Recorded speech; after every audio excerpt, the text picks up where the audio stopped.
Hello and welcome to Arena Football League Weekly. I'm your host, Adam Snow. Welcome to the World of Football YouTube channel. And this week we're going to talk about Week 6 of the Arena Football League. And for those of you who don't know, Dad, or Randy Snow, as I'm sure some of you out there know him as, he went down to the Albany Firebirds Nashville Cats game this past weekend, and all he brought back to me was this lousy hat.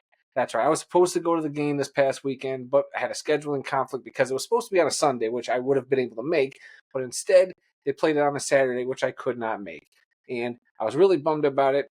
And yeah, we got a whole video. We'll talk about it in just a second that Randy did. But first, we want to remind you that we also, Dad and I, have a podcast we do on this YouTube channel called This Week in the World of Football, where we talk about all things in the world of football, from the Arena League to the NFL to the European League of Football. So much stuff we talk about. Go over there. We have plenty of fun conversation about many different leagues, if that is something you're into.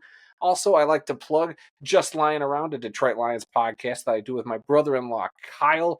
It'll be a little bit before we do another show, but once the NFL season kicks off, you can expect those weekly. And then, yes, as I just mentioned off the top, we have a new video on the channel called Randy Goes to an Arena Football League Game. It's a whole little travel log about Randy and his travel down to Nashville, Tennessee to see that Albany Firebird and Nashville Cats Arena Football game. So if you haven't yet checked it out, please do. I'm sure he would greatly appreciate that one. And starting next week, I promise this is the last plug. Starting next week, we are going to do a new weekly show. It's going to be called Canadian Football League Weekly.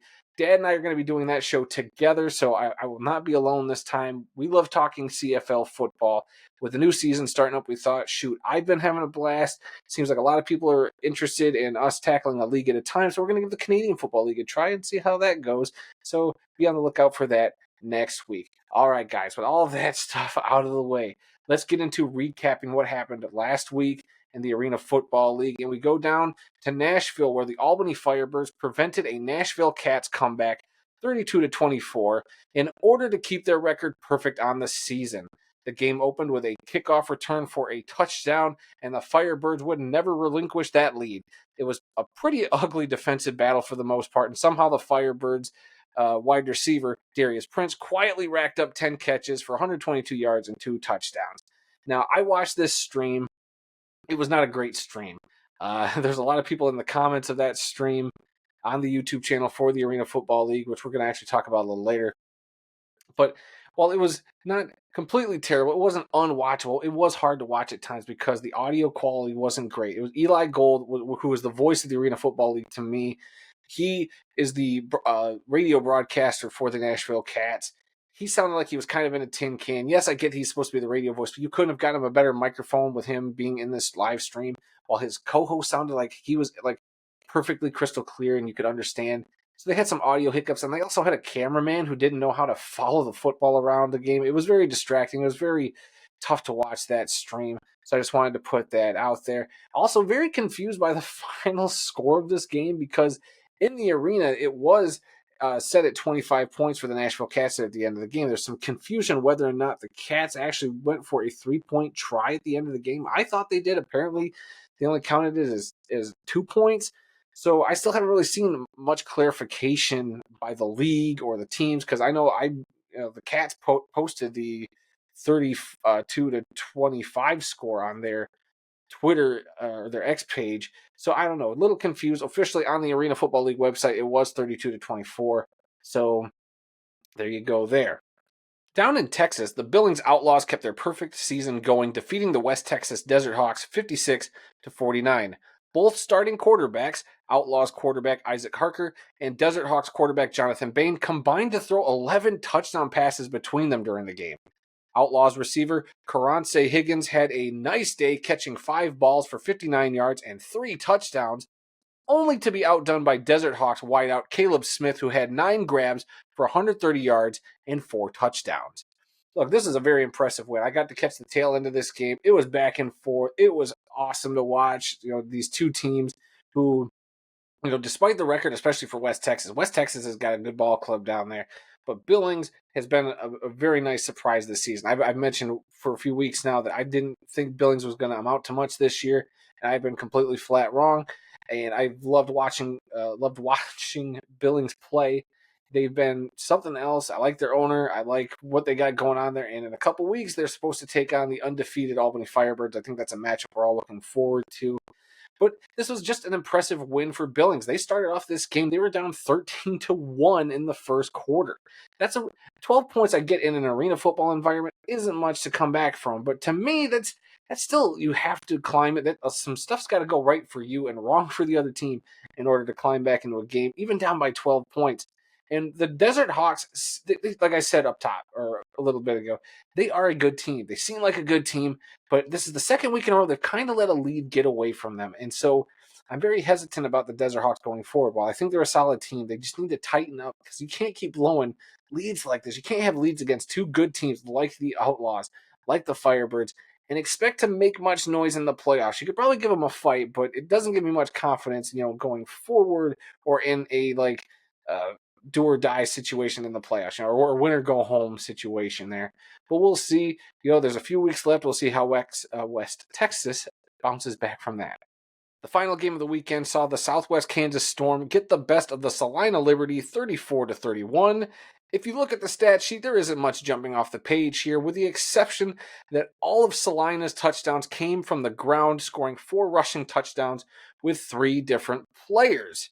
A touchdown's a touchdown. I get that. Don't get me wrong. But in arena football, I mean, if you can't score through the air, I feel like you're going to have a hard time all season long, competing and keeping up with some of these teams that have just insane air attacks, especially like an Albany and a Billings and even a West Texas, who can sling that thing down the field and, put points up really quick. If you're getting rushing touchdowns, to me, that's saying you're getting to the goal line and you aren't able to punch it in through the air. You got to punch it in through the ground. While I'm sure you could win a few games that way, in this case they didn't, but it's just in the Arena Football League, that doesn't seem like the formula for success. I'm not saying it's impossible. It's just, I don't think that's the way you need a game to go in order to win it in this league. But we'll see how that goes in the future. All right, on bye this week, the Orlando Predators, Washington Wolfpack, and Wichita Regulators. And now we're going to look at our standings in the Arena Football League. At number 1, the Albany Firebirds at 6-0. Number 2, the Billings Outlaws at 5-0. At number 3, the Salina Liberty at 3-2. And here's where some confusion starts, where at number 4, the official league website has the Orlando Predators at 3-2 when they have only played 4 games. So I'm a little confused where they're getting this extra win from, but we're going to roll with it for now. At number 5, the West Texas Desert Hawks at 3-3. At number 6, the Southwest Kansas Storm at 3-3. At number 7, the Nashville Cats at 2-4. At number 8, the Wichita Regulators at 1-3. And at number 9, the Washington Wolfpack at 1-4. And now, guys, here's something I didn't think we'd be able to do. It's been a long time coming. The schedule has been so in flux all season long that we haven't really done a preview of the games coming up. But I feel like we're finally in a spot where we can actually preview the Week 7 games next week. And we got 4 games on the docket, 3 on Saturday, 1 on Sunday. The first game being the Albany Firebirds traveling down to West Texas to take on the Desert Hawks. This should be a very interesting game here. I think Albany's going to have, after West Texas blew that lead a couple weeks ago, I have a feeling West Texas might be a little more dangerous this week. We'll see. But Albany's also a tough team. They find a way to win in the end. But West Texas has got to put the pedal to the metal and not let up. They just got to put on a scoring frenzy, and that might be enough to take down the Albany Firebirds this week. The next game up is the Washington Wolfpack, coming off of a bye and taking on the Salina Liberty. I don't know. I think the Salina Liberty probably take this one at home this week. Washington, while I'm pulling for them, and they are my current team in the league this year after the fall of the Minnesota Myth, I just don't know. We'll see how they bounce back after a bye and see what they kind of fix going forward. But right now I see that being a Salina Liberty victory. Then you have the Nashville Cats traveling out to Billings, Montana to take on the Outlaws. Now this should be another interesting game. I see Billings coming out on top here, but Nashville always finds a way to keep things interesting and close at the end. I really hope that the Cats can get another victory here. But like I said, Billings has been so good. We'll see if they're as good as we think they are, and if they can take care of the Cats and keep that unbeaten streak going. And then finally, on Sunday, you're going to have the Wichita Regulators off of a bye, traveling to Southwest Kansas to take on the Storm. This is a coin flip game for me. I don't really trust either team, but I'm going to lean more towards Southwest Kansas. That's probably going to get the victory this week. Wichita, I don't know. They're one of the bottom two teams in the league right now. They're still trying to figure some stuff out. I think Southwest Kansas has got a few more playmakers on that squad. So I think they take that this week. And on bye this week, the Orlando Predators getting a second straight bye week because of all the scheduling shuffle. And yeah, look, speaking of the schedule, as we head into some of the news of the week, look, they've finally kind of nailed down the schedule going forward. I know teams have been posting their updated schedule. Unfortunately, like for Orlando, they had 2 bye weeks in a row there to start off this new uh, last leg of the season schedule.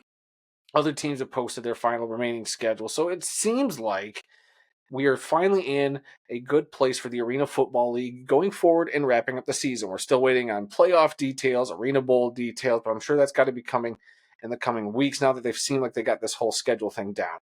Then the other big news, probably the biggest news of the week, which dropped actually after we did our podcast yesterday, which is that Jerry Kurz, a former commissioner of the Arena Football League, is set to return. So he's going to be general counsel and senior advisor of player operations for the Arena Football League. At one point, he was the president of the AF2, the developmental league for the Arena Football League back in the day. That was a league that I really enjoyed. It grew, and they developed a lot of players through that system. And I thought the AF2 was absolutely fun to watch. They still put on a good product. There's so many great teams that there's even some remnants of those teams around today in the indoor/arena football world. So I think bringing him back, especially after serving as commissioner from 2010 to 2014, Jerry Kurz is a name that is almost synonymous with the Arena Football League. He was one of the initial inductees into the Arena Football Hall of Fame. So this is a guy you want to help you get the Arena League back on track. And I think getting him through like a player's operations like that and in some sort of advisory role to help this league move forward is a very smart move, and I think bodes very well for the Arena Football League. It's just nice to have him back, and I think it only means good things going forward. The league has been doing so much lately, including revamping their website. If you haven't had a chance, it's now theafl.com. We talked about that a few weeks ago, I believe. They've revamped the website, and we got our stats finally. We got so much good stuff in there. They even have something called AFL Plus to watch all the games, which is essentially links to their YouTube channel. And speaking of the YouTube channel, I think something they've done lately too is that YouTube channel was exclusively for the AFL podcast, the official league podcast. And it looks like they've revamped that whole thing. They've even brought that show back finally after a few weeks to recap week 6. So it was nice hearing them come back. It's nice having this channel now with the live stream games, which to me they should have been doing from the beginning. All the games are going to be streamed on the Arena Football League's YouTube channel. So if you're not subscribed there, go over there and you'll be able to watch all the games this weekend when they happen. So I just think after this week, it's nice to not talk about any of the drama. There's not a lot of stuff here to make me go, oh, nope, the Arena League did it again. They're, taking 4 steps back. I think it is currently, they are taking steps forward, and it's nice to see. It's been a very rough season, but this is the first week that feels completely normal. It feels like an actual week of Arena Football League action, and I couldn't be more happy about that. Other than me not getting to go down to that game in Nashville with my dad, it has been a very solid week, experiencing the Arena Football League and being an Arena Football League fan.